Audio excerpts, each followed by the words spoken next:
Hello students, तो आज हम सोशल फार्मेसी का चैप्टर नंबर 4 कंसीडर करेंगे, that is introduction to microbiology. Introduction to microbiology. तो बेसिकली माइक्रोबायोलॉजी होती क्या है, नाम से यहाँ पर पता चल रहा है। माइक्रो, ये टर्म्स को ऐसे क्लासीफाई करेंगे हम। Micro, micro means small, clear. Bio means life या फिर लिविंग, और लॉजी मीन्स स्टडी। तो basically microbiology is the branch of science in which you study the small micro organisms, clear. मतलब माइक्रोबायोलॉजी में हम जो हमारे माइक्रो ऑर्गेनिजम्स होते हैं, माइक्रो ऑर्गेनिज्म मीन्स जो बहुत ज़्यादा माइक्रो ऑर्गेनिज्म है, उनको हम नेक्ड आई से नहीं देख सकते, क्लियर। दैट इज उनको देखने के लिए हमें माइक्रोस्कोप की ज़रूरत पड़ेगी। तो इतने छोटे माइक्रो ऑर्गेनिजम्स की स्टडी को करना कहलाता है microbiology, clear. Microbiology is the study of the micro organisms, clear है। माइक्रोबायोलॉजी में बेसिकली क्या होता है, अब ये माइक्रो ऑर्गेनिजम्स क्या होते हैं। सबसे पहला हमारे पास आता है माइक्रो ऑर्गेनिज्म। आप देखते हो आपके सराउंडिंग में क्या है, वाटर है, वाटर, एयर, सॉइल, ये जितनी भी चीज़ें हैं, इन सब जगह आपके कोई ना कोई, इवन अभी जिस एयर में आप प्रेजेंट हो वहाँ पर भी कुछ माइक्रो ऑर्गेनिज्म प्रेजेंट होंगे। अभी माइक्रो ऑर्गेनिज्म इन सारी जगह पे हर कहीं ना कहीं आपके माइक्रो ऑर्गेनिजम्स प्रेजेंट होते हैं। इन माइक्रो ऑर्गेनिजम्स को हम माइक्रोब्स भी कहते हैं, क्लियर है। ये सारे माइक्रो ऑर्गेनिजम्स कैसे होते हैं, बहुत ज़्यादा टाइनी। टाइनी मीन्स बहुत छोटे, स्मॉल माइक्रो ऑर्गेनिज्म। माइक्रो नाम से ही पता चल रहा है बहुत छोटे, क्लियर। तो बहुत छोटे माइक्रो ऑर्गेनिजम्स हैं जो कि हमारे सराउंडिंग्स में हमको मिलते हैं, क्लियर है। और माइक्रो ऑर्गेनिजम्स को हम क्या कह सकते हैं, माइक्रोब्स कह सकते हैं। बेसिकली इन माइक्रोब्स को आई से, नेक्ड आई से, बेसिकली नेक्ड आई से, जैसे अभी आप देख पा रहे हो, अभी जिन चीज़ों को देख पा रहे हो, बेसिकली वो नेक्ड आई से आप उसको देख रहे हो, क्लियर। तो नेक्ड आई से आपको वो माइक्रो ऑर्गेनिजम्स नहीं दिखेंगे। जैसे अगर आपने ग्लास देखा है, पानी का ग्लास, तो उसमें आपको नहीं दिखेगा कोई भी माइक्रो ऑर्गेनिज्म चलता हुआ या फिर मूव करता हुआ, ना ही अभी जो आपकी एयर प्रेजेंट है उसमें आपको दिखेगा। बट सेम चीज़ जब आप अंडर द माइक्रोस्कोप स्टडी करते हो, माइक्रो ऑर्गेनिज्म है तो हम उनको माइक्रोस्कोप में स्टडी करते हैं या फिर माइक्रोस्कोप में देखते हैं। तो जब हम उस चीज़ को, पर्टिकुलर चीज़ को स्लाइड पे रख के या फिर एक स्लाइड पे आप वाटर का ड्रॉप रख के उसको माइक्रोस्कोप में देखोगे, तो वहां पर आपको उस पर्टिकुलर ड्रॉप में कुछ माइक्रोब्स विजिबल होंगे, क्लियर। तो माइक्रो ऑर्गेनिज्म बेसिकली क्या होते हैं, नेक्ड आई से आपको विजिबल नहीं होते हैं। इसको देखने के लिए आपको माइक्रोस्कोप की ज़रूरत या फिर किसी और इंस्ट्रूमेंट की ज़रूरत पड़ती है, क्लियर है। अब ये जो माइक्रो ऑर्गेनिजम्स हैं, आपने यहाँ पर क्या देखे, माइक्रो ऑर्गेनिजम्स। तो बेसिकली आपके पास जो माइक्रो ऑर्गेनिजम्स होते हैं वो फर्दर क्लासिफाइड होते हैं। दैट इज फर्दर किस किस चीज़ में क्लासिफाई हो सकते हैं, that is bacteria, clear. Bacteria, fungi या फिर फंजाई जो भी, प्रोटोजोआ, एल्गी और virus, clear. Basically micro organism आपके फर्दर 4 क्लासेस में क्लासिफाइड होते हैं, और उसी के साथ जो आपका वायरस होता है, वायरस भी एक माइक्रो ऑर्गेनिज्म की कैटेगरी में ही आता है, क्लियर है। Virus, bacteria, fungi, protozoa, algae, basically आपके माइक्रो ऑर्गेनिजम्स इन फर्दर क्लासेस में क्लासिफाइड होते हैं। और इन सारे माइक्रो ऑर्गेनिजम्स को स्टडी को हम क्या कहते हैं, माइक्रोबायोलॉजी, क्लियर। हमने अभी देखा माइक्रोबायोलॉजी में आप क्या स्टडी करते हो, माइक्रो ऑर्गेनिजम्स की स्टडी करते हो। अब उसमें कौन कौन से माइक्रो ऑर्गेनिज्म आ सकते हैं, bacteria, fungi, protozoa, algae and virus, clear. Next हम बात करते हैं कुछ टर्म्स की या फिर कुछ साइंटिस्ट की, जिन्होंने जो बेसिकली आपकी बायोलॉजी और माइक्रोबायोलॉजी के साथ में रिलेट करते हैं। तो सबसे पहले साइंटिस्ट आपके पास आते हैं एरिस्टोटल। एरिस्टोटल कौन होते हैं, एरिस्टोटल हम उनको फादर ऑफ बायोलॉजी कहते हैं। ये आपके बहुत शॉर्ट क्वेश्चंस में पूछा जा सकता है या फिर एमसीक्यूज में भी पूछा जा सकता है कि who is the father of biology. तो बायोलॉजी के फादर आपके पास कौन है, Aristotle, clear. Father of biology is Aristotle. Who is Aristotle? Aristotle is the father of biology. Clear?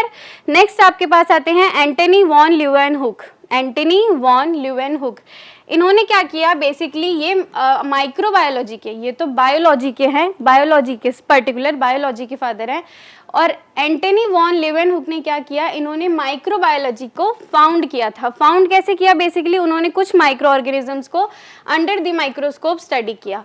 Under the microscope जब उन्होंने स्टडी किया तो उन्होंने देखा कि वहाँ पर कुछ माइक्रोब्स प्रेजेंट हैं, और वो माइक्रोब्स को उन्होंने कैसे क्लासीफाई किया, एक तो bacteria and second is protista. Clear.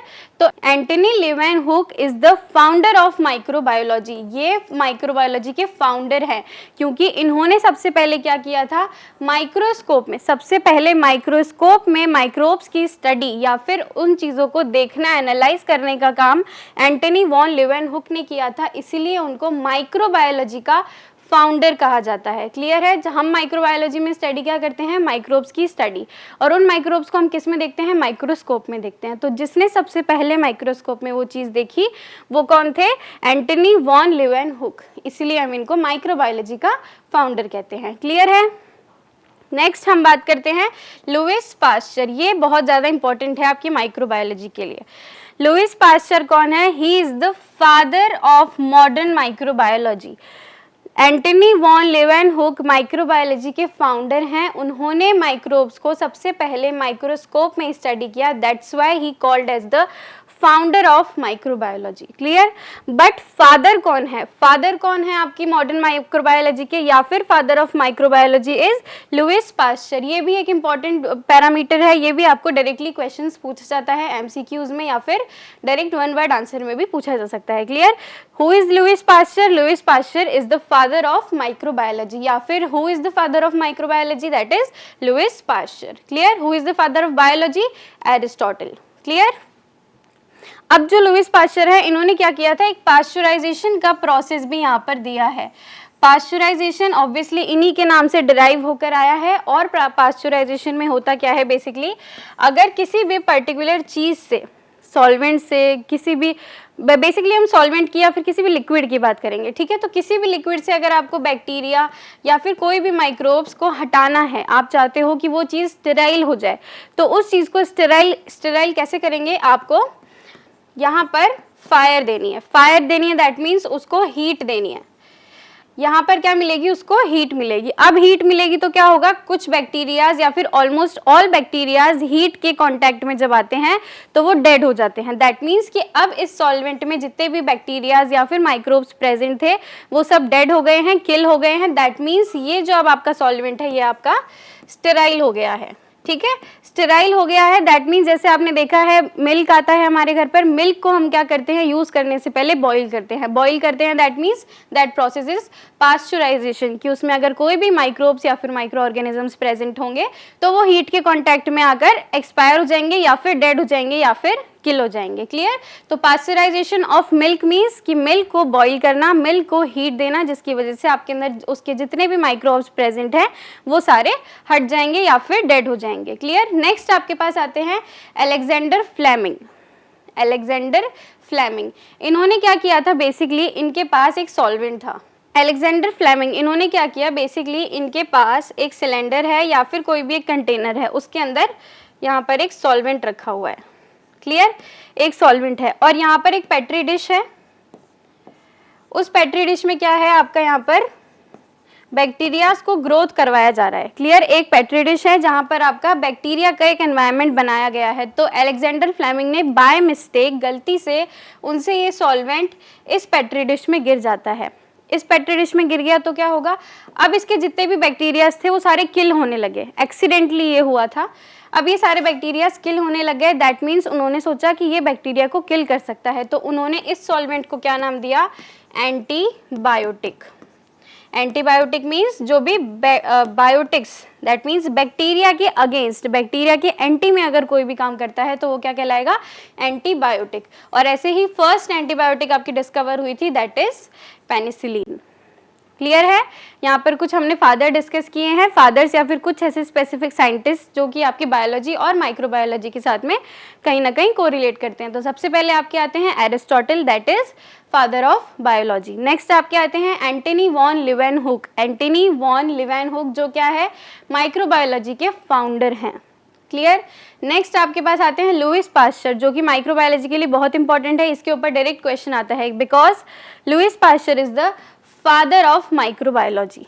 Clear है, फादर ऑफ मॉडर्न माइक्रोबायोलॉजी, और जो पास्चराइजेशन का प्रोसेस था वो भी लुईस पास्चर ने ही दिया है। नेक्स्ट आते हैं आपके पास Alexander Fleming. Clear, Alexander Fleming ने क्या किया था, फर्स्ट एंटीबायोटिक को डिस्कवर किया था, एंड फर्स्ट एंटीबायोटिक कौन सी है आपकी, पेनिसिलिन है। क्लियर है। अब हमने आपके देखा था कि कुछ जो आपके माइक्रो ऑर्गेनिजम्स हैं वो फर्दर क्लासेस में क्लासिफाइड हैं। तो फर्दर क्लासेस में क्लासिफाइड है, दैट मीन्स उसमें आती हैं सबसे पहले बैक्टीरिया, क्लियर, फंगी, प्रोटोजोआ, ऐसे ही पर्टिकुलर माइक्रो ऑर्गेनिजम्स आते हैं। तो माइक्रो ऑर्गेनिजम्स को स्टडी को हम क्या कहते हैं, माइक्रोबायोलॉजी। क्लियर।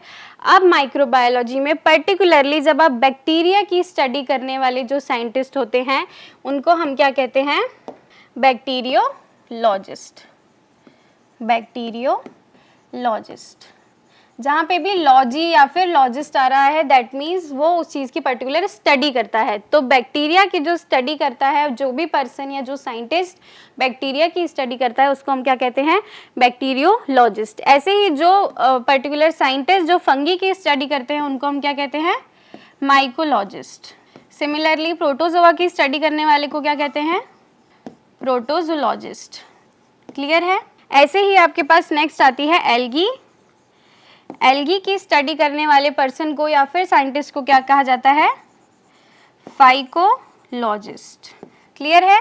माइक्रो ऑर्गेनिजम्स की पर्टिकुलर माइक्रो ऑर्गेनिज्म की स्टडी करना इज माइक्रोबायोलॉजी। क्लियर, वो सारे माइक्रोब्स की study that means bacteria, fungi, protozoa, algae, virus, इन सब की स्टडी करने वाले को माइक्रोबायोलॉजिस्ट। क्लियर है। क्या बोलेंगे, माइक्रोबायोलॉजिस्ट। माइक्रोबायोलॉजिस्ट मीन्स माइक्रोब्स की पूरी स्टडी करना, और उस माइक्रोब्स में आपके सारे माइक्रोब्स आ जाएंगे that is bacteria, fungi, protozoa, virus.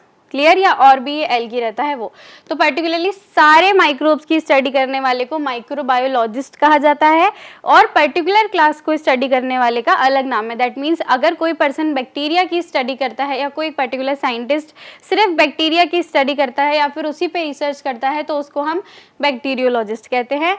वैसे ही फंगी की स्टडी करने वाले को माइकोलॉजिस्ट, प्रोटोजोआ की स्टडी करने वाले को प्रोटोजोलॉजिस्ट, नेक्स्ट इज एल्गी की स्टडी करने वाले को फाइकोलॉजिस्ट। क्लियर है। नेक्स्ट हम बात करते हैं माइक्रोबायोलॉजी के स्कोप की, कि हमने माइक्रोबायोलॉजी स्टडी कर ली, अब उसका स्कोप क्या आता है। स्कोप बेसिकली आप क्या देखते हो, माइक्रोबायोलॉजी में आप डिफरेंट माइक्रोब्स की स्टडी देखते हो। अब वो माइक्रोब्स की स्टडी देखते हो, स्टडी करते हो, फिर आप ये एनालाइज कर पाते हो कि अब ये माइक्रोब्स हमारे मेडिकल पर्पस से किस तरीके से यूज़ आ सकता है। अब आपने देखा है उसमें बैक्टीरिया, फंगी, वायरस ये सब होते हैं, तो ये तो डिजीज़ कॉजिंग होते हैं, राइट। डिजीज कॉजिंग है तो वो हमारे पर्पस, मेडिकल पर्पस के लिए कैसे यूज आ सकते हैं, उनको भी एक अलग प्रोसेस है, वो आपके स्कोप ऑफ माइक्रोबायोलॉजी में बेसिकली आता है। क्लियर। बैक्टीरिया है, फंगी है, वायरस है, तो सिर्फ इसका ये मतलब नहीं है कि वो पैथोजेनिक है। पैथोजेनिक मीन्स पैथोजन, सबसे पहले तो पैथोजन आपके पास एक टर्म आती है, पैथोजन मीन्स कोई भी organism which cause disease. Clear. तो डिजीज कॉजिंग जो आपके ऑर्गेनिजम्स होते हैं उनको हम क्या बोलते हैं, पैथोजेनिक ऑर्गेनिजम्स। क्लियर है। पैथोजन क्या होता है, विच कॉज डिजीज। तो पैथोजन जो पैथोजेनिक माइक्रोब्स है वो क्या करेंगे, ह्यूमन के अंदर डिजीज कॉज करेंगे। क्लियर है। तो वैसे ही इसके अलावा जो बैक्टीरिया या फिर अलग माइक्रो ऑर्गेनिज्म होते हैं जो डिजीज कॉज नहीं करते, उनके साथ हम कोई भी मेडिकल पर्पस के लिए उसको यूज कर सकते हैं, जैसे कि प्रोडक्शन ऑफ एंटीबायोटिक्स। एंटीबायोटिक्स की प्रोडक्शन के लिए हम माइक्रो ऑर्गेनिजम्स को यहाँ पर यूज़ कर सकते हैं। क्लियर। वैसे ही माइक्रोबायोलॉजी में माइक्रोब्स को यूज़ कर कर आप वैक्सीन बना सकते हो। क्लियर है। वैक्सीन बेसिकली क्या होती है आपको पता है। वैक्सीन में क्या है, अगर आपकी बॉडी में कोई भी अगर बैक्टीरिया या फिर कोई भी माइक्रो ऑर्गेनिज्म आपकी बॉडी में इंसर्ट करता है तो क्या करती है, आपकी बॉडी में जो इम्यून सेल्स होती हैं, इम्यून सेल्स कौन सी होती हैं, इम्यून सेल्स बेसिकली क्या करती हैं, अगर कोई भी एक्सटर्नल माइक्रो ऑर्गेनिज्म आया है तो उसको किल करने की कोशिश करेगी। क्लियर है। वो चाहेगी कि ये माइक्रो ऑर्गेनिज्म को मैं किल कर दूं ताकि बॉडी को आपको डिजीज वो ना लगे। तो आपकी बॉडी की जो इम्यून सेल है वो बेसिकली क्या करती है, माइक्रो ऑर्गेनिजम्स को किल करती है। अब क्या होगा नेक्स्ट, इसके बाद अगर सेम माइक्रो ऑर्गेनिज्म आपकी बॉडी में दोबारा एंटर हुआ है तो इम्यून सेल्स को वो चीज़ें याद रहती है, तो क्या करती है वो दोबारा से उसको मतलब इंस्टेंटली उस माइक्रो ऑर्गेनिज्म को वो किल कर सकती है, क्योंकि वो चीज़ें उसके और उसको रिकॉल रहेगी। तो बेसिकली वैक्सीन में हम क्या करते हैं, वैक्सीन में हम ऐसे ही कुछ बैक्टीरियाज या फिर वायरस या फिर माइक्रो ऑर्गेनिज्म को किल करके या फिर उसकी वीकेंड फॉर्म, वीक मतलब बहुत ज़्यादा जो वीक फॉर्म में होगा, तो उस फॉर्म के अंदर ऐसी वीकेंड फॉर्म में बैक्टीरियाज को या फिर माइक्रो ऑर्गेनिजम्स को यूज़ करेंगे जिससे आप वैक्सीन बना सकते हो। क्लियर है? तो बेसिकली क्या होगी, इम्यून सेल आपकी कुछ एंटीबॉडी को रिलीज करती है। अब ये एंटीबॉडी क्या करती है, इन माइक्रो ऑर्गेनिजम्स को किल करती है। अब यहाँ पर जो भी पर्टिकुलर आपका माइक्रो ऑर्गेनिज्म यूज़ किया होगा तो उसके अगेंस्ट आपकी बॉडी एंटीबॉडीज़ को प्रोड्यूस करेगी। क्लियर? अब वो उस एंटीबॉडी को प्रोड्यूस करेगी, तो सेम वायरस अगर आपकी बॉडी में दोबारा आता है तो आपकी बॉडी में क्या होगी, एंटीबॉडीज रिलीज होंगी और उस माइक्रो ऑर्गेनिज्म को वो किल कर सकती है। क्लियर है? नेक्स्ट आपके पास आती है प्रोडक्शन ऑफ फार्मास्यूटिकल प्रोडक्ट। कोई भी फार्मास्यूटिकल प्रोडक्ट बनाना, जैसे कि आपका मेडिकेशंस हो गई, इंजेक्शंस, वैक्सीन्स, ये सारी चीज़ें बेसिकली फार्मास्यूटिकल प्रोडक्ट में आएंगी, जो भी आप फार्मास्यूटिकल पर्पस के लिए यूज़ कर सकते हो। और उसी के साथ साथ में डायग्नोसिस, किसी भी डिजीज़ की डायग्नोसिस में भी आप माइक्रोबायोलॉजी का स्कोप देख सकते हो या फिर उसको यूज़ कर सकते हो। और इसी के साथ जो डिफरेंट माइक्रो ऑर्गेनिजम्स हैं उनकी आइडेंटिफिकेशन करवाना। क्लियर है?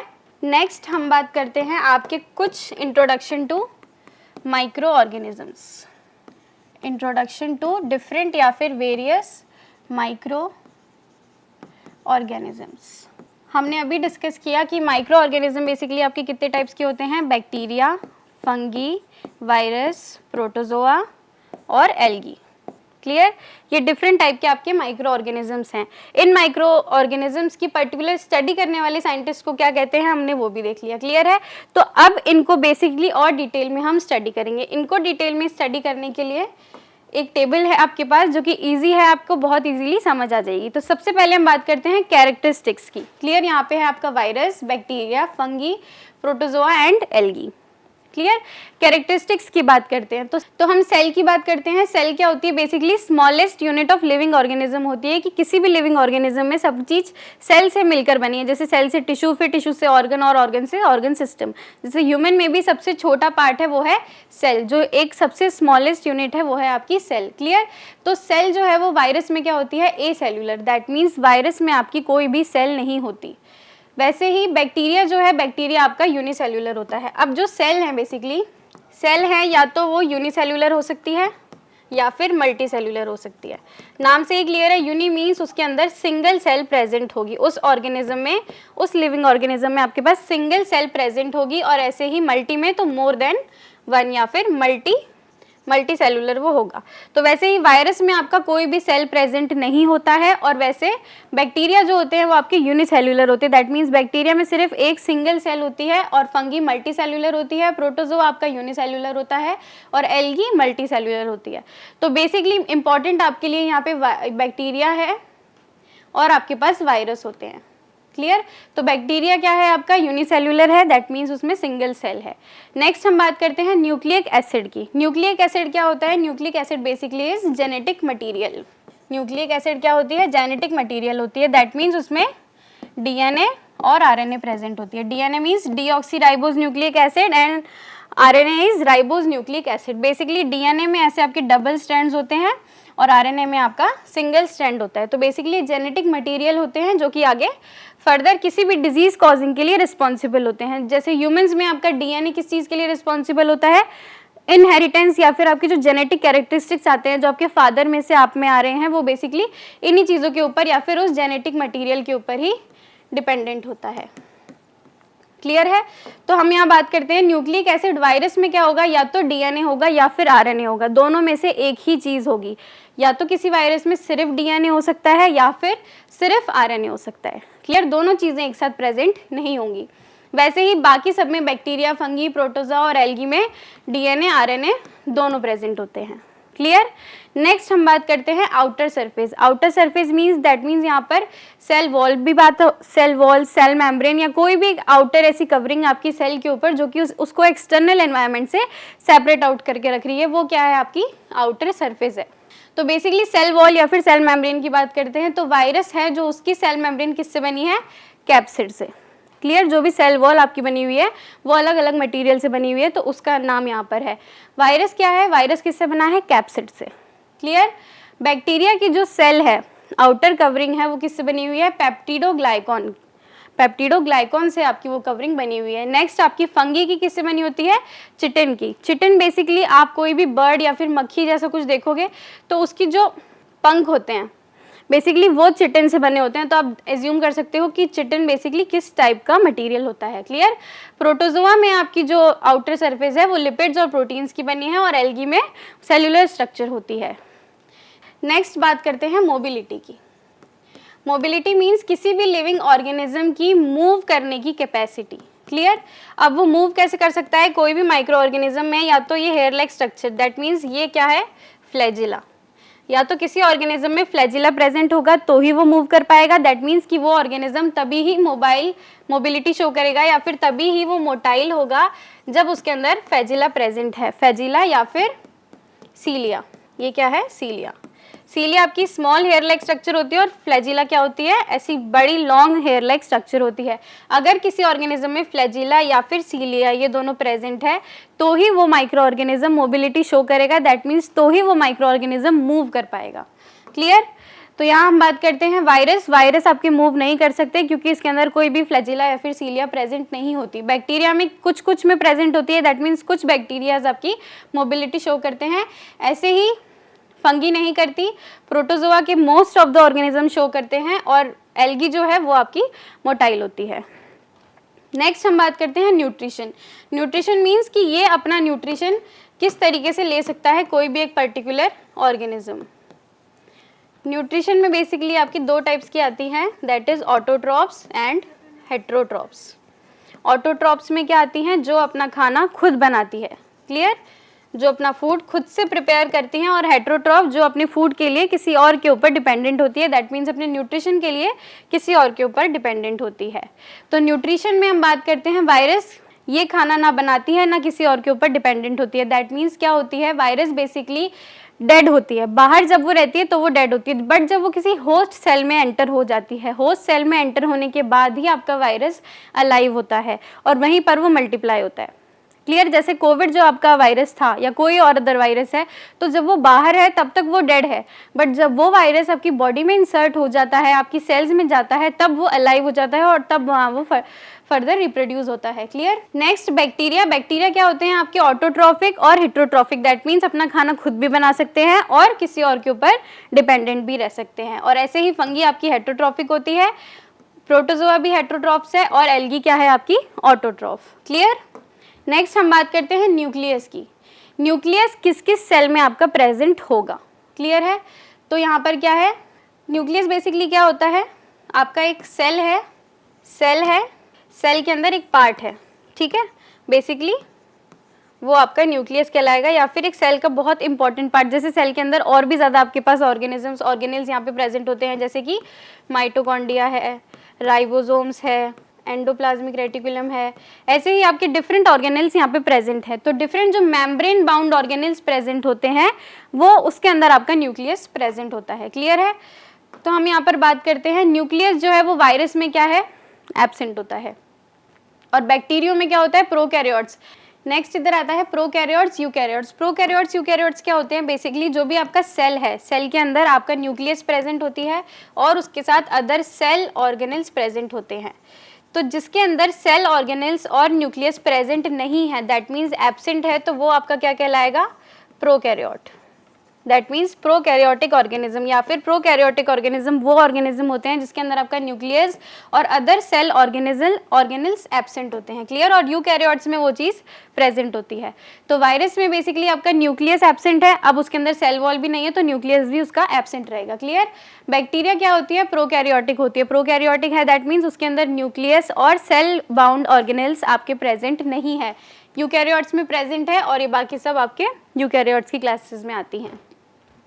नेक्स्ट हम बात करते हैं राइबोसोम। राइबोसोम क्या है? एक सेल ऑर्गेनेल है, मतलब एक सेल है, सेल का एक पार्ट है। जैसे सेल के अंदर आपका न्यूक्लियस है, माइटोकॉन्ड्रिया है, राइबोसोम है, वैसे ही राइबोसोम्स क्या है? आपके वायरस के अंदर एब्सेंट होगा क्योंकि हमने देखा है इसके अंदर न्यूक्लियस ही नहीं है, न्यूक्लियस नहीं है, सेल बाउंड ऑर्गेनेल्स नहीं है, तो क्या है? ऑब्वियसली वो उसके अंदर एब्सेंट होगा। प्रोकैरियोट में क्या है? प्रेजेंट है और बाकी सब जगह यहाँ पर वो चीज़ प्रेजेंट है। क्लियर? नेक्स्ट हम बात करते हैं एग्जाम्पल की। एग्जाम्पल में जैसे वायरस का आपके पास क्या एग्जाम्पल है? बैक्टीरियोफेज। या फिर अब तो आप कोरोना वाला वायरस भी लिख सकते हो, सार्स कोवी। कोविड के वायरस को आप SARS कोवी कहते हो, that means severe acute respiratory syndrome. Clear? Severe acute respiratory syndrome corona virus. तो कोरोना वायरस का जो वायरस है उसको आप सार्स कोवी कहते हो, that means severe acute respiratory syndrome, that is CO is corona and V is virus. Clear? Next आपके bacteria का आपके पास यहाँ पर एग्जाम्पल है ई कोलाई, और भी इसके अलावा भी आप एग्जाम्पल्स यहाँ पर लिख सकते हो। नेक्स्ट आपकी फंगी का एग्जाम्पल है यीस्ट, प्रोटोजोआ का वैसे ही है अमीबा, और एल्गी का है आपके पास स्पाइरोगायरा। क्लियर? तो बेसिकली यहाँ पर हमने इंट्रोडक्शन ऑफ माइक्रोबायोलॉजी देखी है और इसके अंदर इंट्रोडक्शन ऑफ कुछ माइक्रो ऑर्गेनिजम्स हैं। क्लियर है?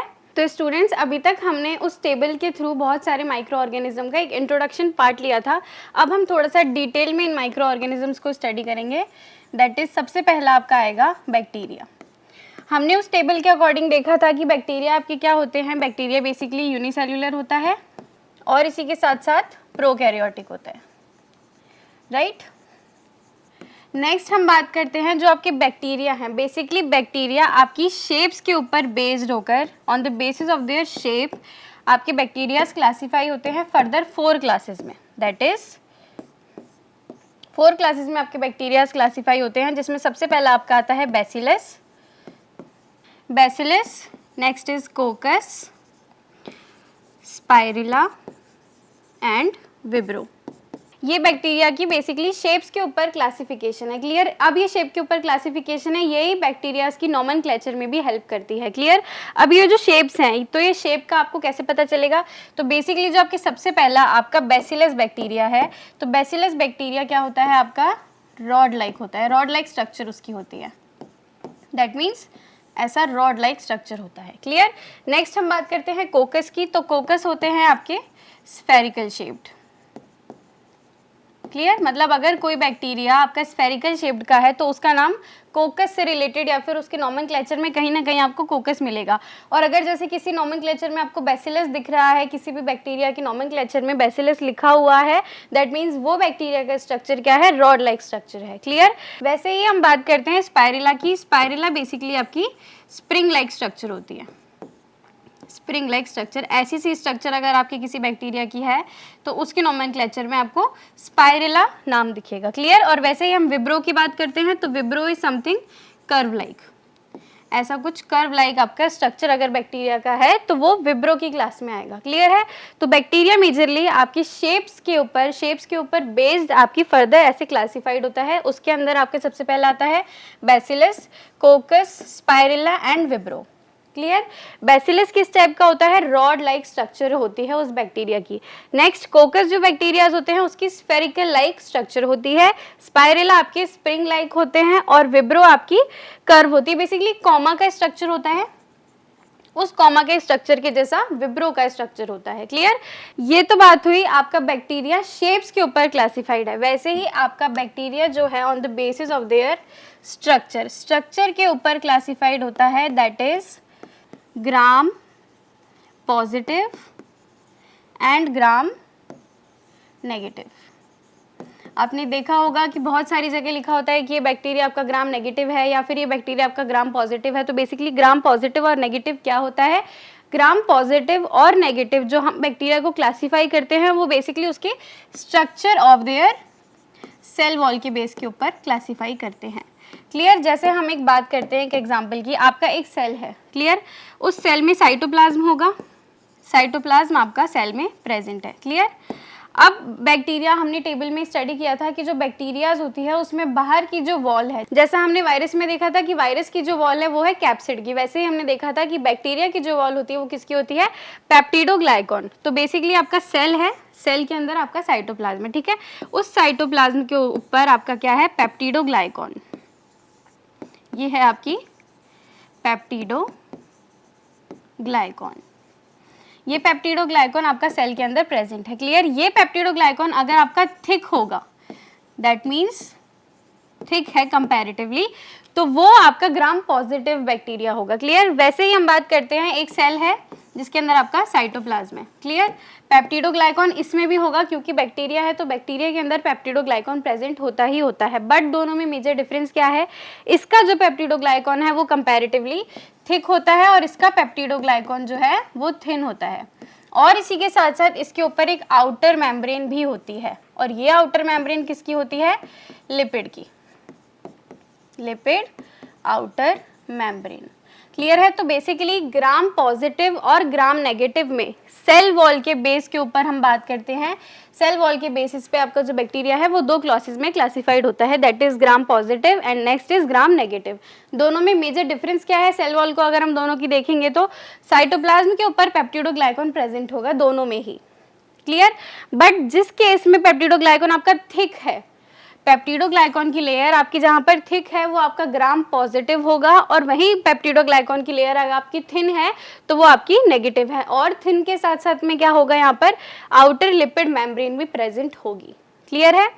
तो अगर हम दोनों की एब्जॉर्बेंस की बात करते हैं, जैसे हमारी बॉडी में अगर ये बैक्टीरिया जा रहा है, एब्जॉर्ब हो रहा है, जैसे हम कोई एंटीबॉडी बना रहे हैं या वैक्सीन बना रहे हैं बेसिकली, तो उसमें हम क्या करते हैं, वायरस बैक्टीरियाज को लेते हैं, उनकी वीकेंड या फिर डेड वीकेंड या फिर डेड फॉर्म में हम उन वायरस को लेते हैं, ताकि हम हमारा एंटीबायोटिक और वैक्सीन को प्रिपेयर कर सके। तो अब जो इनकी एब्जॉर्बेंस है वहाँ पर हम बात करते हैं कि आपका सेल में अगर जा रहा है और इनकी क्या होती है, वीक फॉर्म होती है। ठीक है, वीकेंड फॉर्म होती है या फिर क्या होती है, डेड फॉर्म। वायरस या फिर बैक्टीरियाज की अगर आप कोई वैक्सीन या फिर एंटीबायोटिक बनाते हो तो बेसिकली उसमें उसकी वीकेंड या फिर डेड फॉर्म को यूज़ किया जाता है। तो अब आप इसको बात करते हैं इसको हमारी सेल में एब्जॉर्बेंस की। तो सेल में जाएगा तो क्या होगा, ये जो ग्राम पॉजिटिव है इसकी सबसे पहली जो आउटर लेयर है दैट मीन्स पेप्टिडोग्लाइकॉन है और वो भी थिक है। तो जब एब्जॉर्ब की बात आती है तो आपका ग्राम पॉजिटिव ज़्यादा प्रेफर किया जाता है ओवर नेगेटिव। क्लियर है। जैसे कोई भी एंटीबॉडीज आपकी बनती है तो उसमें हम ग्राम पॉजिटिव बैक्टीरियाज को लेना प्रेफर करते हैं, क्योंकि इसके ऊपर कोई भी लिपिड मेम्ब्रेन नहीं है। लिपिड मेम्ब्रेन होती है तो उसको पहले आपकी जो भी बॉडी में लिपिड मेम्ब्रेन है उससे पास होना पड़ता है, देन उसका पेप्टिडोग्लाइकॉन से पास होना पड़ता है और फिर वो जाके आपके साइटोप्लाज्म में जाएगी। बट ऐसा यहाँ पर नहीं है, यहाँ पर जो आउटर लेयर है वो प्रेजेंट नहीं है। इसीलिए जब हम एब्जॉर्बेंस की बात करते हैं तो आपके ग्राम पॉजिटिव बैक्टीरिया को कंपैरेटिवली प्रेफर किया जाता है। क्लियर। नेक्स्ट इसका हम एक एग्जाम्पल देख लेते हैं। तो एग्जाम्पल में आपके पास ग्राम पॉजिटिव का एग्जाम्पल आता है एंटेरोकोकाई, और ग्राम नेगेटिव का आपके पास एग्जाम्पल है ई कोलाई। क्लियर। नेक्स्ट हम बात करते हैं ये ग्राम पॉजिटिव और ग्राम नेगेटिव को आप एनालाइज कैसे कर पाओगे। क्लियर कि आपके पास मैंने कोई बैक्टीरिया दे दिया, अब आपको कैसे पता चलेगा कि वो ग्राम पॉजिटिव है या नेगेटिव है। सबसे पहले तो आप उसकी सेल वॉल देख लोगे। क्लियर। सेल वॉल आपको वैसे भी नेक्ड आई से नहीं दिखेगा, तो आपको कोई ना कोई ट्रीटमेंट करवानी पड़ेगी, दैट मीन्स कोई केमिकल टेस्ट आपको परफॉर्म करवाना पड़ेगा अपना ग्राम पॉजिटिव या फिर नेगेटिव बैक्टीरिया को डिस्टिंग्विश करने के लिए। तो उस केस में आप क्या करते हो, आपका बैक्टीरिया होता है, बैक्टीरिया को आप ट्रीट करवाते हो, ट्रीटेड विथ वेरियस आपके पास डाइज होती है। उन डाइज का नाम आपके पास यहाँ पर क्या क्या आता है, वेरियस डाई के साथ हम हमारे बैक्टीरिया को ट्रीट करवाते हैं, जिसमें आपकी आती है जैसे क्रिस्टल वॉयलेट डाई, आपका एक आयोडीन टेस्ट होती है, वैसे ही alcohol test and safranin dye, safranin dye. तो बेसिकली क्या करते हैं हम, बैक्टीरिया सेल जो है उस बैक्टीरिया सेल को इनमें से कोई भी पर्टिकुलर डाई के साथ में या फिर केमिकल के साथ में हम उसकी ट्रीटमेंट करवाते हैं। अब हमने क्या किया है, हमारा बैक्टीरिया लिया और इसके साथ में जो भी हमारी अब डाइड सेल होगी उसके अंदर हमने डाई डाल दिया। ठीक है। तो जो भी आपका डाइड सेल है, इफ़ वो आपका रेड हो जाता है, डाइट डालने के बाद हम थोड़ा टाइम कुछ वेट करेंगे, जो भी उसका इंक्यूबेशन टाइम है, अगर आपकी जो डाइट सेल है वो रेड कलर की अपीयर होती है, दैट मीन्स आपका जो बैक्टीरिया है वो आपका ग्राम पॉजिटिव है। क्लियर। और वही बैक्टीरिया अगर आपका पर्पल कलर का हो जाता है, पर्पल कलर का आपका बैक्टीरिया या फिर जो भी आपकी बैक्टीरिया की डाइट सेल है वो आपकी अगर पर्पल कलर की ऑब्जर्व होती है तो आपका बैक्टीरिया क्या होगा, ग्राम नेगेटिव। क्लियर है। स्टेन्स जो आ रहे हैं, बेसिकली हमने डाई किया, बैक्टीरिया सेल लिया, उसके ऊपर कोई भी डाई डाली। क्लियर है। इनमें से कोई भी डाई हमने डाल दी। डाई डालने के बाद में आपका जो स्टेन आएगा, सेल के ऊपर जो स्टेन आ रहा है, अगर वो रेड कलर का स्टेन है दैट मीन्स आपका जो बैक्टीरिया है वो आपका ग्राम पॉजिटिव बैक्टीरिया है, और अगर वो पर्पल है तो आपका बैक्टीरिया क्या है, ग्राम नेगेटिव है। क्लियर है। ऐसे ही आपके आयोडीन, अल्कोहल और सैफरन डाई के साथ में भी आप वेरियस टेस्ट परफॉर्म कर सकते हो। क्लियर है। और ग्राम स्टेनिंग, दैट मीन्स इस टेस्ट को हम क्या बोलते हैं, ग्राम स्टेनिंग टेस्ट बोलते हैं, या फिर ग्राम स्टेन टेस्ट जो है बेसिकली क्या होता है, ग्राम स्टेन आपके जब आप बैक्टीरिया को स्टडी करते हो तो जो बिल्कुल इनिशियल लेवल जब आप स्टडी कर रहे हो वो आपकी ग्राम स्टेनिंग है। दैट मीन्स आप अगर बैक्टीरिया को स्टडी कर रहे हो या फिर जो भी बैक्टीरियोलॉजिस्ट हमारे पास प्रेजेंट है वो क्या करते हैं, सबसे पहले बेसिक इन्फॉर्मेशन अगर आपको किसी बैक्टीरिया की चाहिए तो आपको ग्राम स्टेनिंग टेस्ट को परफॉर्म करना पड़ेगा। दैट मीन्स ये आपका फर्स्ट लेवल है। अगर आप बैक्टीरियाज को डिटेल में स्टडी करने जा रहे हो तो आपको सबसे पहले ग्राम स्टेनिंग को पढ़ना पड़ता है पूरे बैक्टीरिया का इन्फॉर्मेशन को गैदर करने के लिए। क्लियर है। जैसे हम बात करते हैं ग्राम पॉजिटिव है और ग्राम नेगेटिव है, तो बेसिकली ये दोनों बैक्टीरियाज आपको मिलते कहाँ हैं। ग्राम पॉजिटिव बैक्टीरिया जो है वो बेसिकली हमें, ग्राम पॉजिटिव बैक्टीरिया हमें स्किन या फिर कोई भी आपका वुंड हो जाती है वहाँ पर अगर कोई इन्फेक्शन हो गया है, जैसे आपकी कोई स्किन छिल गई या फिर कोई इंजरी हो गई, कोई वुंड हो गया वहाँ पर, तो उसके ऊपर जो भी बैक्टीरियाज आएंगे वो आपके ग्राम पॉजिटिव बैक्टीरियाज होते हैं। क्लियर। और वैसे ही आपका जो ग्राम नेगेटिव बैक्टीरिया है वो कहाँ प्रेजेंट होता है, वो बेसिकली आपकी गट के अंदर प्रेजेंट होता है। गट मीन्स आपकी GIT, that is gastro intestinal tract, मतलब कोई भी आपका स्टमक का इन्फेक्शन है, इंटेस्टाइन का इन्फेक्शन है या कुछ भी आपका रिलेटेड टू गट इन्फेक्शन अगर है तो वहाँ पर कौन सा बैक्टीरिया प्रेजेंट है, ग्राम नेगेटिव बैक्टीरिया प्रेजेंट है। और वैसे ही कोई स्किन के ऊपर या फिर कोई इंजरी आपके पास हो रही है सुपरफिशियली तो वहाँ पर आपका कौन सा बैक्टीरिया प्रेजेंट है, ग्राम पॉजिटिव बैक्टीरिया प्रेजेंट है। क्लियर है। आई होप बैक्टीरिया आपको यहाँ पर पूरा क्लियर हो गया होगा। बैक्टीरियाज बेसिकली क्या होते हैं, यूनिसेल्युलर होते हैं, प्रोकैरियोटिक, और इसी के साथ साथ में कुछ कुछ बैक्टीरिया आपके यूकैरियोट्स भी होते हैं। क्लियर। शेप के बेसिस पे आपके बैक्टीरिया 4 क्लासेस में क्लासिफाइड होते हैं, that is bacillus, कोकस, spirilla and vibrio. Clear है। और सेल वॉल के बेस पे आपके बैक्टीरिया 2 क्लासेस में क्लासिफाइड होते हैं, that is gram positive and gram negative. Clear है। अब इन दोनों की जो सेल वॉल में मेजर डिफरेंस है वो आपको यहाँ पे दिख ही गया है। और इसके साथ साथ में जब आप ग्राम स्टेनिंग करते हो बैक्टीरिया को, जब आपको आइडेंटिफाई करवाना है कि आपका बैक्टीरिया पॉजिटिव है या फिर नेगेटिव है तो हम ग्राम स्टेनिंग करवाते हैं। क्लियर। ग्राम स्टेनिंग में आप बैक्टीरिया सेल को क्या करते हो, ट्रीट करवाते हो वेरियस डाई से, और उसके बाद जब डाई से आपने ट्रीट करवाया तो आपका जो भी डाइड बैक्टीरिया होता है अगर वो रेड कलर का आपको दिख रहा है, दैट मीन्स उसके ऊपर स्टेनिंग अगर आपकी रेड कलर की आ रही है तो वो बैक्टीरिया आपका ग्राम पॉजिटिव बैक्टीरिया है, और अगर वो स्टेनिंग पर्पल कलर की है तो आपका बैक्टीरिया ग्राम नेगेटिव है। क्लियर। और हमने देखा कि पॉजिटिव और नेगेटिव बैक्टीरिया आपका कहाँ प्रेजेंट हो सकता है, अगर कोई सुपरफिशियल स्किन या फिर वुंड इन्फेक्शन आपके पास है तो वहाँ आपका ग्राम पॉजिटिव बैक्टीरिया प्रेजेंट है, और अगर कोई गट इन्फेक्शन या फिर इंटरनल आपकी बॉडी में कोई इन्फेक्शन है तो वहाँ पर आपका ग्राम नेगेटिव प्रेजेंट है। क्लियर। नेक्स्ट हम बात करते हैं वायरस की। हमने उस टेबल में भी स्टडी किया था कि वायरस बेसिकली क्या होते हैं, ए सेल्यूलर होते हैं, उनके अंदर कोई भी सेल प्रेजेंट नहीं होती, राइट। और इसके साथ साथ में हमने क्या देखा था कि बैक्टीरिया जो होते हैं, फॉर एग्जांपल ये आपकी बॉडी है या फिर होस्ट है। क्लियर है। वायरस आपका प्रेजेंट है बाहर, बाहर अगर आपका वायरस प्रेजेंट है तो आपका वायरस किस फॉर्म में है, डेड फॉर्म में है। फॉर एग्जांपल ये आपका वायरस है, ये वाला। क्लियर।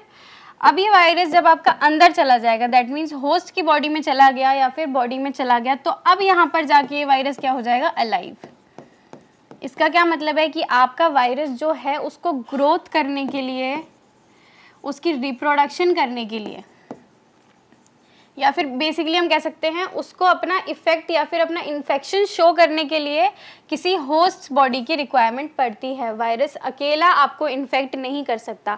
वायरस जब किसी भी लिविंग सेल के अंदर जा रहा है, लिविंग बॉडी में जा रहा है, होस्ट में जा रहा है, वहाँ जाकर ये रिप्रोड्यूस होता है और अपना इन्फेक्शन जो भी है, अपना जेनेटिक मटीरियल को रिलीज करता है, जेनेटिक मटेरियल को रिलीज करता है और फिर अपना कोई भी इन्फेक्शन शो करता है। नेक्स्ट जेनेटिक मटेरियल से बात करते हैं कि वायरस जो होते हैं या तो उसमें आपका इधर डीएनए ही प्रेजेंट होगा या फिर आरएनए ही प्रेजेंट होगा, दोनों एक साथ कभी भी वायरस में प्रेजेंट नहीं होते। जैसे आपका कोविड का, कोरोना का वायरस था, उसमें आपका आरएनए प्रेजेंट था। क्लियर है। वायरस में आपका डीएनए और आरएनए दोनों साथ में प्रेजेंट कभी भी नहीं हो सकते, या तो डीएनए होगा या फिर आरएनए होगा। क्लियर है। डीएनए क्या होती है आपकी, DNA is deoxyribose nucleic acid और RNA is ribose nucleic acid. तो आपका वायरस का जो सेल है उसमें या तो आपका डीएनए प्रेजेंट होगा, दैट इज डबल स्ट्रैंडेड वाला, और आरएनए आपका सिंगल स्ट्रैंड वाला है। क्लियर है? तो डीएनए या फिर आरएनए दोनों में से ही एक चीज आपकी प्रेजेंट होगी, और जब तक ये बाहर है तब तक ये डेड है, बट ये लिविंग ऑर्गेनिज्म में जाएगा तब ये अलाइव होगा। क्लियर? और वहीं जाकर ये ग्रोथ करेगा, रिप्रोड्यूस करेगा और अपनी जेनेटिक मटेरियल को रिलीज करेगा, एंड देन आपकी जो भी आपकी बॉडी है वो आपके सिम्टम्स शो करेगी। क्लियर? अगर हम वायरस की साइज की बात करते हैं तो बेसिकली वायरस का जो साइज वेरी करता है वो आपका 25 टू 250 नैनोमीटर तक वायरस का साइज वेरी करता है। क्लियर? और जो आपकी वायरस एक डीएनए होता है, कुछ वायरस होते हैं जिनके अंदर सिर्फ डीएनए प्रेजेंट है और कुछ होते हैं जिनमें सिर्फ आरएनए प्रेजेंट है। ऑब्वियसली दोनों एक साथ आपके कभी प्रेजेंट नहीं हो सकते। आरएनए का हमने देखा एग्जाम्पल क्या है, आपका कोरोना का वायरस है, कोरोना वायरस, और डीएनए जिसके अंदर प्रेजेंट होते हैं उसका एग्जाम्पल है आपका जैसे हर्पीस वायरस है, हर्पीस वायरस या फिर पॉक्स का वायरस। क्लियर है? नेक्स्ट इसके साथ जो हमारे नेक्स्ट माइक्रो ऑर्गेनिज्म है उसमें क्या आती है आपकी एल्गी, प्रोटोजोआ और फंगी। ये तीनों ऑर्गेनिजम्स को हमने टेबल में अच्छे से स्टडी कर लिया था। मेजरली डिटेल में आपको थोड़ा सा वायरस और बैक्टीरिया ही स्टडी करना है, बाकी जो आपके अदर ऑर्गेनिज्म है वो हमने उस टेबल के थ्रू स्टडी किया है, उतना आपके लिए सफिशिएंट है, वो आप यहाँ पर मेंशन कर सकते हो या फिर उसको आप यहाँ पर लिख सकते हो। क्लियर? इस चैप्टर का ही आपका एक नेक्स्ट पार्ट है, दैट इज छोटा सा नेक्स्ट टॉपिक है जिसको हम बोलते हैं एपिडेमियोलॉजी, एपिडेमियोलॉजी। तो बेसिकली सबसे पहला पार्ट है इसका introduction to microbiology and then introduction to micro organism. हमने इंट्रोडक्शन माइक्रोबायोलॉजी का देख लिया, माइक्रो ऑर्गेनिजम्स का देख लिया। अब इसके बाद आपकी आती है एपिडेमियोलॉजी। एपिडेमियोलॉजी को अब हम स्टडी करते हैं, तो हम नाम से देखते हैं। सबसे पहले यहाँ पर क्या आ रहा है, एपी। एपी का मीन्स क्या है? एपिडेमियोलॉजी खुद क्या है? एक ग्रीक वर्ड है। क्लियर? एपिडेमियोलॉजी क्या है? आपका ग्रीक वर्ड है जिसमें एपी मीन्स होता है अपॉन, डेमोज मीन्स होती है पॉपुलेशन, और नेक्स्ट आपकी लोगोज या फिर लॉजी मीन्स होती है स्टडी। क्लियर? तो एपिडेमियोलॉजी में बेसिकली आप क्या करते हो, एक पर्टिकुलर पॉपुलेशन में एक नंबर ऑफ डिजीज को स्टडी करते हो। बेसिकली डिजीज की जो भी डिस्ट्रीब्यूशन है, डिजीज का डिस्ट्रीब्यूशन आप स्टडी करते हो, डिजीज की डिटर्मिनेशन चेक करते हो या फिर डिटर्मिनेंट्स जो होते हैं वो स्टडी करते हो, और इसी के साथ साथ में उस डिजीज़ की कितनी फ्रीक्वेंसी यहाँ पर है। क्लियर? तो एपिडेमियोलॉजी बेसिकली क्या स्टडी करते हैं हम इस टॉपिक में। एपिडेमियोलॉजी बेसिकली आपका एक पर्टिकुलर पॉपुलेशन है, उस पर्टिकुलर अमाउंट ऑफ पॉपुलेशन में या एक स्पेसिफिक पॉपुलेशन में, फॉर एग्जांपल ये आपका एक कंट्री है। क्लियर? उसके किसी एक पार्ट में सिर्फ यहाँ पर आपकी बहुत ज़्यादा डिजीज़ अकर हो रही है, तो इस एक पर्टिकुलर पार्ट में इन डिजीज़ को स्टडी करना इज एपिडेमियोलॉजी। मतलब एक पर्टिकुलर स्पेसिफाइड पॉपुलेशन है, इस स्पेसिफाइड पॉपुलेशन में आपने डिजीज़ को स्टडी करना है कि उस उधर के लोगों में वो डिजीज़ कितनी हो रही है, उसकी फ्रीक्वेंसी क्या है, वो किन किन फैक्टर के ऊपर डिपेंड करती है, वो डिस्ट्रीब्यूट कैसे हो रही है।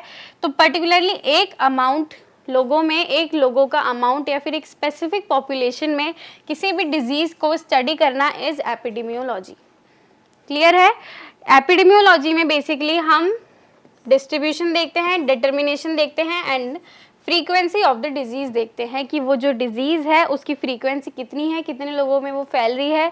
डिटर्मिनेंट्स क्या है? मतलब उस डिजीज़ को फैलने के लिए क्या क्या चीज़ें आपकी डिपेंड कर रही है, क्या क्या फैक्टर्स हैं। बेसिकली डिटर्मिनेंट में हम बात करते हैं फैक्टर की, कि किन किन फैक्टर से वो उधर के लोगों को या फिर उस पर्टिकुलर पॉपुलेशन को कैसे इफेक्ट कर रही है, और वो जो डिजीज़ है आपका वो किस तरीके से डिस्ट्रीब्यूट हो रहा है या फिर किस तरीके से और आगे बढ़ता जा रहा है। तो ये सारे फैक्टर्स हम देखते हैं एपिडेमियोलॉजी में। क्लियर? तो बेसिकली हमने देखा कि एपिडेमियोलॉजी में हम डिस्ट्रीब्यूशन, डिटर्मिनेंट्स और फ्रीक्वेंसी ऑफ द डिजीज़ की स्टडी करते हैं। अब ये स्टडी करने के साथ साथ में हम और क्या करते हैं कि जो भी हमने ये चीज़ें स्टडी की है तो उस पर्टिकुलर डिजीज़ की हम प्रिवेंशन या फिर कंट्रोल करवाएं उस पर्टिकुलर एरिया में, एरिया या फिर उस पर्टिकुलर पॉपुलेशन में। क्लियर है? तो एपिडेमियोलॉजी में बेसिकली हम किसी भी पर्टिकुलर डिजीज़ की एक स्पेसिफाइड पॉपुलेशन में determination, determinants, distribution, determinants and frequency of the disease को स्टडी करते हैं with the aim of to prevent and control that particular disease. Clear. अब इसके बाद में हम बात करते हैं एप्लीकेशन ऑफ एपिडेमियोलॉजी की। एपिडेमियोलॉजी को स्टडी करना हमारे लिए क्यों इंपॉर्टेंट हुआ। तो बेसिकली हमने क्या करना है, सबसे पहले जो भी डिजीज है उनको प्रिवेंट करवाना है। जो भी डिजीज एक पर्टिकुलर एरिया में बहुत ज़्यादा जो फैल रही है उनको फैलने से रोकना है। क्लियर। और उसके साथ साथ में हेल्थ को प्रमोट करना है, दैट इज वेलनेस को हमने यहाँ पर प्रमोट करना है। नेक्स्ट आपकी कम्युनिटी हेल्थ असेसमेंट है। दैट मीन्स जो भी आपकी कम्युनिटी है, एक पर्टिकुलर पॉपुलेशन है, उनकी हेल्थ में हेल्प करना, that is betterment of well being आपको यहाँ पर लाना है। और इसी के साथ साथ में हम डायग्नोसिस को इम्प्रूव करते हैं। Diagnosis, treatment and prognosis. Prognosis क्या होती है, बेसिकली किसी भी पर्टिकुलर डिजीज़ की प्रिडिक्शन हमने करवानी है कि उस टाइम में ये कितना डिजीज़ आपका और बहुत ज़्यादा फैल सकता है। क्लियर। तो वो एक पर्टिकुलर डिजीज़ का या फिर किसी भी क्लिनिकल डिजीज़ की आपकी डायग्नोसिस, ट्रीटमेंट और उसकी प्रोग्नोसिस को इम्प्रूव करवाना भी इसकी एक एप्लीकेशन होती है। और इसी के साथ साथ में जो भी आपके हेल्थ इंटरवेंशन या फिर प्रोग्राम्स होते हैं उनकी इवैल्यूएशन करवाना एपिडेमियोलॉजी की मेजर एप्लीकेशंस यहाँ पर होते हैं। अब इसके साथ में आपकी आती है एपिडेमियोलॉजी में कुछ टर्म्स में सबसे पहली आती है यहाँ पर आपके एपिडेमिक। ये कुछ टर्म्स हैं बेसिकली जो कि आपको डायरेक्टली एग्जाम्स में पूछी जा सकती हैं, तो इसीलिए हमें बस इनकी डेफिनेशन हमें पता होनी चाहिए कि बेसिकली होती क्या है। तो एपिडेमिक क्या होता है, सबसे पहले ये पता चल गया कि एपिडेमियोलॉजी क्या होता है। एपिडेमियोलॉजी में आप क्या करते हो, एक पर्टिकुलर कंट्री की किसी एक पॉपुलेशन में जो भी आपकी डिजीज़ है उसका फैलना देखते हो कि वो डिजीज़ आपकी किस तरीके से डिस्ट्रीब्यूट हो रही है, वो किन किन फैक्टर्स के ऊपर डिटर्मिनेंट है, उसकी फ्रीक्वेंसी कितनी है, और इसके साथ में किस एम के साथ में कि आपको ये डिजीज़ की प्रिवेंशन करवानी है या फिर इस डिजीज़ का आपको कंट्रोल करवाना है। क्लियर। तो ये तो क्या होती है, हमारी एपिडेमियोलॉजी होती है। एपिडेमियोलॉजी के अंदर ही आपके पास ये टर्म आती है एपिडेमिक। तो एपिडेमिक में आप क्या स्टडी करते हो कि कोई भी डिजीज़ है। क्लियर। जैसे एक पर्टिकुलर एरिया में आपका वो डिजीज़ लग रहा था, वो डिजीज़ ऑब्वियसली डिजीज़ हुई है तो स्प्रेड होगी लोगों में। वो डिजीज़ स्प्रेड हो रही है, उसके बाद में क्या है, उसमें एक इंटेंसली मतलब सडन उसमें इंक्रीमेंट आती है। सडन इंक्रीमेंट, जो भी आपके पेशेंट्स होते हैं, नंबर ऑफ पेशेंट्स हैं, उनमें एक बहुत ज़्यादा इंक्रीमेंट आ गई है। और ये इंक्रीमेंट क्या है, इवन जितना एक्सपेक्ट किया था, एक्सपेक्टेड रेट से भी बहुत ज़्यादा आना, वो क्या होती है, आपकी एपिडेमिक होती है। बेसिकली एक डिजीज़ है, वो डिजीज़ को स्प्रेड होना है। क्लियर। अब वो स्प्रेड हो रही है इस तरीके से कि उसमें बहुत ज़्यादा इंक्रीमेंट हो गई है या फिर नंबर ऑफ़ केसेस जो हैं यहाँ पर वो बहुत ज़्यादा बढ़ गए हैं। अब ये नंबर ऑफ़ केसेस इतने बढ़ गए हैं कि इतना हमने एक्सपेक्ट भी नहीं किया था। जैसे कि हम बात करते हैं एग्जाम्पल में, महाराष्ट्र में आपका कोविड जो था, महाराष्ट्र में कोविड बहुत जल्दी स्पीड से इंक्रीज़ हुआ। क्लियर। ये महाराष्ट्र है, इसमें नंबर ऑफ़ पेशेंट जो भी थे आपके कोविड के, वो पहले तो नॉर्मल थे, स्प्रेड हो रहे थे, बट एक टाइम पे क्या हुआ, नंबर ऑफ़ पेशेंट्स जो थे आपके कोविड के वो बहुत ज़्यादा हो गए थे। इतने ज़्यादा कि हमारी जो एक्सपेक्टेशन है या जो भी अथॉरिटीज़ हैं उनकी एक्सपेक्टेशन से भी बहुत ज़्यादा बढ़ गए थे। तो ये केस क्या है, ये आपका एपिडेमिक होता है। क्लियर। नेक्स्ट हम बात करते हैं पेंडेमिक की। पेंडेमिक तो आपने बहुत ज़्यादा सुना ही है, कोविड के टाइम पे हर जगह Covid is a pandemic disease, ये वो। तो पेंडेमिक क्या होता है, पेंडेमिक बेसिकली एपिडेमिक का ही पार्ट है। क्लियर। एपिडेमिक मैंने क्या बताया कि एक पर्टिकुलर एरिया में आपका डिजीज़ का फैलना और इस तरीके से इस इंक्रीमेंट के साथ में फैलना कि जितनी एक्सपेक्टेड जो उसकी रेट होती है कि ये ठीक है आपका 3 महीने के अंदर ये पूरा फैलेगा, तो वो बल्कि 1 महीने में ही डबल से भी ज़्यादा फैलना, वो आपका एपिडेमिक होता है। ये जो एपिडेमिक है ये आपकी स्मॉल पॉपुलेशन की बात हो रही है। ठीक है। जैसे कोई भी एक स्टेट है या फिर एक पर्टिकुलर एरिया है, वहाँ की बात हो रही है, नंबर ऑफ पॉपुलेशन इसमें कम है। बट पेंडेमिक की जब बात हो रही है तो वो है तो epidemic he, but in a very large number of population, large number of population में। जैसे कि आपका कंट्रीज़,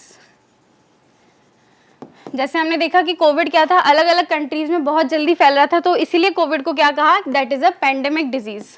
तो यहाँ पर कोविड आपकी पेंडेमिक इसीलिए आपका डिक्लेयर कर दिया क्योंकि वो कंट्री में that is large number of population में बहुत जल्दी फैल रहा था और इस लेवल तक फैल रहा था कि जो भी एक्सपेक्टेड रेट थी उससे ज़्यादा। क्लियर। ऐसे ही आपकी नेक्स्ट टर्म आती है पेंडेमिक के बाद में, एंडेमिक डिजीज़। अब एंडेमिक डिजीज़ क्या होती है, एपिडेमिक क्लियर हो गया। एपिडेमिक मींस एक पर्टिकुलर एरिया में आपका डिजीज़ का फैलना जो भी एक्सपेक्टेड रेट है उससे भी ज़्यादा, और लार्ज नंबर में आपका एपिडेमिक हो रहा है, दैट मीन्स वो आपका पेंडेमिक है। अब हम बात करते हैं एंडेमिक डिजीज़ की। एंडेमिक डिजीज़ में मीन्स कि कोई आपका वायरस या फिर इन्फेक्शन, कोई डिजीज़ एक पर्टिकुलर एरिया में आई। उस पर्टिकुलर एरिया में आने के बाद वो वहाँ पर कांस्टेंट रह गई या फिर ऑलवेज अब वो वहीं पर प्रेजेंट रहेगी, वो वहाँ से पूरी ख़त्म नहीं हुई है, तो वो डिजीज़ कौन सी होगी? एंडेमिक डिजीज़ होगी। क्लियर है? जैसे आपका कोई डिजीज़ आया और वो हमेशा रहा, मतलब ऐसा नहीं है कि उसके केसेस आपके पास बंद हो गए, वो ऑलवेज आएंगे, कुछ ना कुछ टाइम पीरियड के बाद में वो डिजीज़ वहाँ पर हमेशा अलाइव रहेगी, तो वो आपकी एंडेमिक डिजीज़ होती है। क्लियर? नेक्स्ट आपके पास आता है mode of transmission. Mode of transmission क्या होता है? मोड मीन्स बेसिकली मेथड, और ट्रांसमिशन मीन कि किसी भी एक पर्सन से, और वो एक पर्सन कौन सा होगा? Infected person. Obviously infected person से किसी भी हेल्दी पर्सन में आपका वायरस का ट्रांसफर होना is mode of transmission. Clear? जैसे कोविड में हमने ऐसे देखा था कि कोई भी इन्फेक्टेड पर्सन है तो उस इन्फेक्टेड पर्सन से कोई भी हेल्दी पर्सन या फिर ससेप्टेबल पर्सन को डिजीज़ होना। क्लियर? ससेप्टेबल पर्सन वो होते हैं जो थोड़ी इनकी इम्यूनिटी कम होती है, इनकी immunity comparatively to healthy people कम होती है। जैसे इन्फेक्टेड पर्सन से बिल्कुल हेल्दी पर्सन का आपका डिजीज़ होना या फिर उसको इन्फेक्शन होना क्या है? आपका मोड ऑफ ट्रांसमिशन है। अब ये मोड ऑफ ट्रांसमिशन या तो आपका डायरेक्टली हो सकता है कि उस पर्सन के साथ आप डायरेक्ट कांटेक्ट में आए तो आपको कोविड हो गया, कि ठीक है इस पर्सन को आपको कोविड था, आप इसके साथ मिले, इसके साथ घूमे फिरे, तो अब आपको भी कोविड हो गया। ये तो आपका डायरेक्ट मोड ऑफ ट्रांसमिशन हो गया। एक आपका इनडायरेक्ट मोड ऑफ ट्रांसमिशन है कि आपका ड्रॉपलेट्स है। क्लियर? उस ड्रॉपलेट्स में भी आपका वो वायरस प्रेजेंट है, ड्रॉपलेट्स के साथ साथ में आपने उन चीज़ों को टच कर दिया जो उसने टच किया था, तो ऐसे बेसिकली इनडायरेक्टली किसी सामान को टच करने से उसने कोई डोर खोला और नेक्स्ट आपने ही वो डोर खोल लिया, फिर वो डोर आपने अपने माउथ के आसपास लेके गए तो वो इन्फेक्शन आपको भी लग गया। इसीलिए हमने कोविड के टाइम पे बार बार हाथों को सैनिटाइज किया था। क्लियर? तो मोड ऑफ ट्रांसमिशन बेसिकली आपके दो टाइप्स के होते हैं, that is direct and indirect. Direct में आप डायरेक्टली इन्फेक्टेड पर्सन के कॉन्टैक्ट में आते हैं और इनडायरेक्टली उससे रिलेटेड जो भी चीज़ें होती हैं उनके कॉन्टैक्ट में हम आते हैं। क्लियर? नेक्स्ट हम बात करते हैं क्वारंटाइन की। Next term is quarantine. Covid के टाइम पे हमने बहुत ज़्यादा देखा है कि उस पर्सन को क्वारंटाइन कर दो। क्वारंटाइन करना मीन्स बेसिकली कोई भी एक इन्फेक्टेड पर्सन है जो कि आपको लगता है कंटेजियस डिजीज़ है। कंटेजियस डिजीज़ मीन्स कोई भी कम्युनिकेबल डिजीज़ है। जैसे आपका ऑब्वियसली कोविड है, तो उस कंटेजियस डिजीज़ से या फिर उस कम्युनिकेबल डिजीज़ से अगर कोई पर्सन इन्फेक्टेड है तो हम क्या चाहते हैं? उसको हम सेपरेट आउट कर देते हैं या फिर उसको हम कहीं और रख देते हैं। तो बेसिकली एक तरीके से आइसोलेट करना भी कह सकते हैं, या फिर उसकी मूवमेंट को रेस्ट्रिक्ट करना भी कह सकते हैं। तो क्वारंटीन में बेसिकली कोई भी इन्फेक्टेड पर्सन है या फिर कोई भी थिंग्स हैं, गुड्स हैं, एनिमल्स हैं, किसी भी पर्टिकुलर चीज़ की मूवमेंट को रेस्ट्रिक्शन करवाना, मतलब उसका मूवमेंट करना आपने रोक देना, बेसिकली क्या होगा? क्वारंटाइन होगा। क्लियर? जैसे कोई भी इन्फेक्टेड पर्सन है, उसको कम्युनिकेबल डिजीज़ है और अगर वो मूव करेगा, एक जगह से दूसरी जगह पे जाएगा तो ऑब्वियसली वो इन्फेक्शन भी जाएगा। क्लियर? तो उस पर्सन को हमने क्या करना है? क्वारंटाइन करना है। क्वारंटाइन करना है मतलब उसकी रेस्ट्रिक्शन को रोक देना है, या फिर उसको कह सकते हैं आइसोलेट, कि अब आप अपना एक रूम में रहो 14 डेज़ के लिए, ताकि जब तक कि वो वायरस जो है उसकी इंटेंसिटी कम ना हो जाए।